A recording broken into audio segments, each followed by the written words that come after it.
حديثك للطبراني بسندك صحيح. الشيخ الباني رحمة إخوائي لبيلة صحيح ترغيب والترغيب فرمي صحيحة.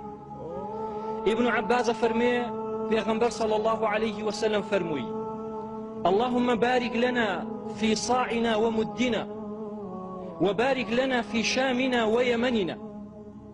فقال رجل من القوم: يا نبي الله وفي عراقنا؟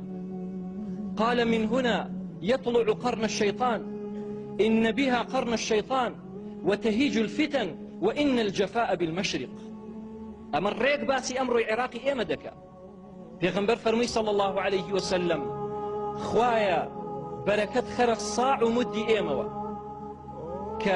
كيشان وبيوانيك، خوايا بركت خرق يمن وشاموا. كسيك لو يابو ديار خلق عراق بوا وتيارمي: يا نبي الله وفي عراقنا؟ بج فرمو خوا بركت خات عراقوا. فرمينا: إن بها قرن الشيطان، شاخي شيطان لويوا سردر هيني، واتئيشي شيطان لويوا دس بيدكا كخلقي هل دخلتين وخلقك هل دخلتين، خلقي هل دخلتين هر بناوي إسلامه. وتهيج الفتن، فتنة درست دبي بال بسر خلقي دادك يشي، وإن الجفاء بالمشرق. وفرموي دوري لدين لم روش هلاته وسردريني. بويا ابن حجر رحمة إخوائي لبي أفرمي: هر لبر أو إن أول الفتن كان منبعها بالمشرق. لفتح الباري كيدا دل الرحمة إخوائي لبي يكمن فتنة كسري هلدا لمشرق وابو كعراقي شكل ولاتانو ليرة برو أولى بتايبتي جنوب عراق. أقر بشي بخواني توا يكمن فتنة كلم ولاتا سري هلدا ودركوت خوارج كان بون كالرقيان دابكتا وعثمانيان رزاي خوای لێ بێ شەهید کرد. لەگەڵ عەلی کوڕی ئەبوو طالب ڕزای خوای لێ بێ و زۆرێک لە سەحابە جەنگان لە ئەم خەواریجانە لە جنوبی عێراقەوە سەریان هەڵدا. ڕەوافیضەکان دیسان لە عێراقەوە سەری هەڵدا، شیعەکان دیسان لە عێراقەوە سەری هەڵدا، باڵتنیەکان دیسان لە عێراقەوە سەری هەڵدا، جەهمیەکان کە نکۆڵی سیفاتەکانی خوای گەورە و ناوەکانی خوای گەورەیان دەکرد هەر بە ناوی ئیسلامەوە مە هەمووی بحسابي خوان زور مسلمانيش بون. پیغمبر صلى الله عليه وسلم كباسي خوارجك أفرمي: يحقر أحدكم صلاته مع صلاته.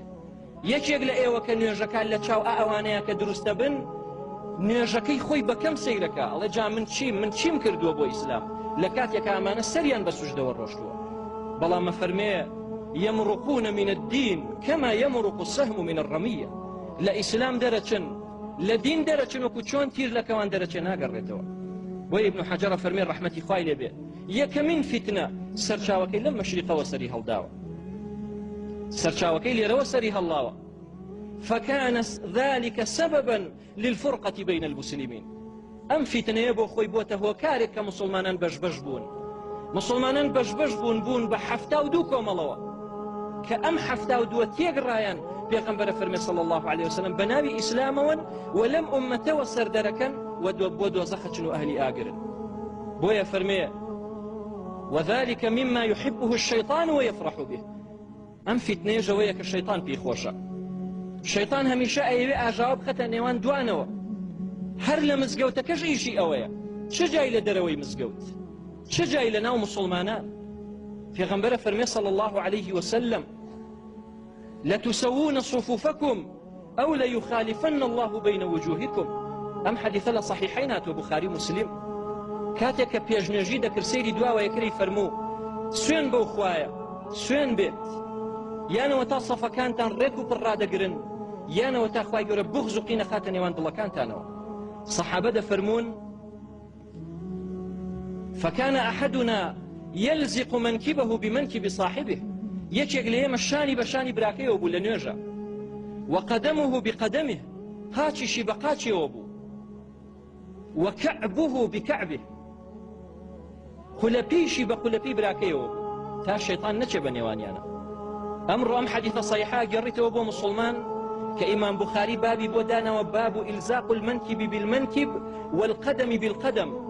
بابي أويل صفي جماعتها أبي الشاند بشاني براكته وبي و قاچت بە قاچیەوە بێ ئەڵێ ئەی خۆ شەیطان ناچێ بەناو گەڵتە ئاوا جوابتات و گەڵتی بە حەدیثەکەی بۆیە سەیرەکەی لە ناو مزگەوتێک تەفرەقە لە نێوان مسلمانانە هەیە مسلمانیان دڵیان لەگەڵ یەکتری ناگونجێ ئەڵێن ئەمە دینی تازەیە بوخاری ڕەحمەتی خوای لێبێ کەی ژیاوە 1200 ساڵ لەمەوە پێشم حەدیثەی جێڕاوەتەوە ئەڵێ بە دینی تازەیە بەزەوەڵە من باو باپیرم وای نەکردو باو باپیری باسی 50 ساڵ لەمەوە پێشەکە بەستۆڵی 1200 ساڵ لەمەوە پێش حديثي پیغمبر صلى الله عليه وسلم 1400 ساڵ لەمەوە پێش ئەڵێ بەناوگەڵتانە ڕەگەڵتت پێکە فكان ذلك سببا للفرقة بين المسلمين ئەم فتنەیە سەبەبێک بۆ ئەوەی کە مسلمانان دابەش بن بەش بن بەناوی ئیسلام و زۆر شتی خراپ